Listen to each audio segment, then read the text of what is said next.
in a cold climate, hydropower is really awesome. In a warm climate, hydropower generates a lot of methane. Okay.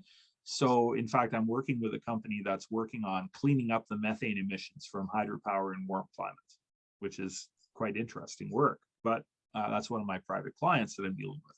But and they have clever ideas too, by the way. Anyway, the hydropower here in Canada is mostly cold climate hydropower, so our methane emissions are very low. And in Ontario, where I live, we have a lot of nuclear. But we know something about nuclear. We know that nuclear is adequately safe. Okay, we've never had an accident, not one loss of life. The power is safer than anything. I mean, it's safer than wind. More people have fallen off wind turbines and been injured, killed, than have been killed in the nuclear power industry in Ontario. And it's also very low greenhouse gas emission power, right? And it's dispatchable. These are all good things. But what it isn't is cheap. It's not cheap and it's not quick to build. And by the way, making them smaller is not going to fix either of those problems.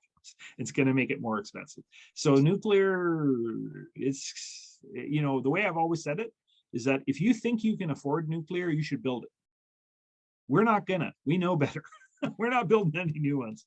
We put out a tender in 2013 in Ontario to twin our Darlington nuclear power plant, which is a really big plant.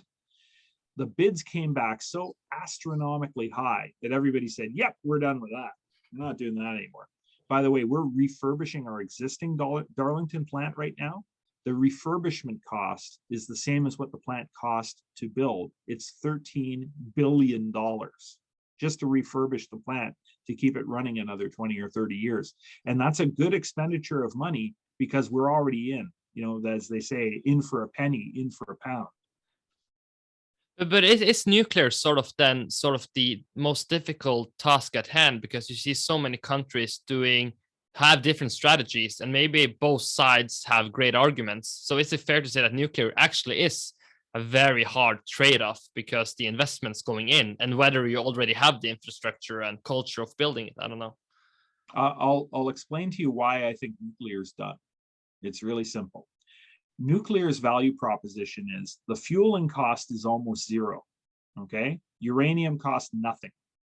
The cost per kilowatt hour of uranium in a nuclear power plant is almost nothing.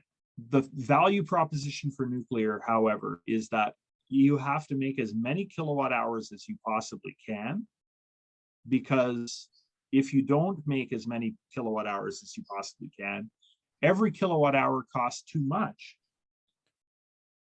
as a result of the enormous capital cost not being spread out over as many kilowatt hours as possible. So the way nuclear power plants are operated is pedal to the metal, you know, running fast, hard, high output capacity, high capacity factor. And then they sell this idea to people, oh, look, nuclear is really good. It has a high capacity factor, which is nonsense. I mean, the reason that nuclear has a high capacity factor is that the plants are slow and difficult to modulate.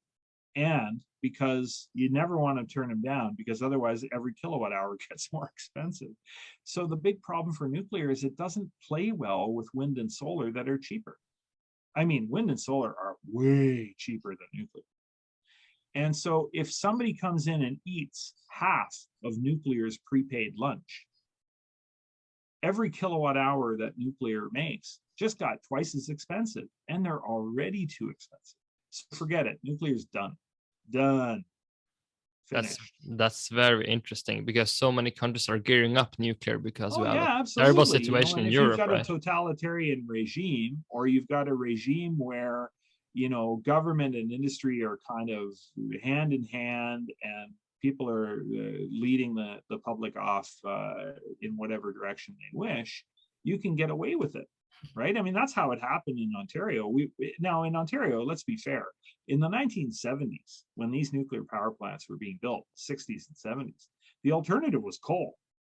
I mean, the choice was nuclear or killing people. And guess what? People thought, well, maybe the nuclear will kill people. Well, it didn't. It killed nobody.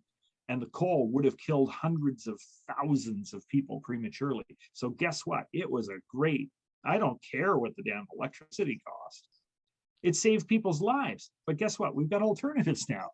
It's not a choice between killing people and having cheap power, or using nuclear and not killing people but having expensive power. Our choices now are use nuclear and have it be expensive but dispatchable so we can have electricity anytime we want. Or be smarter about when we use electricity, don't kill anybody, and use renewables when they're available. And if you need it when it's not available, now you're paying a little bit more money because it's coming to you out of storage.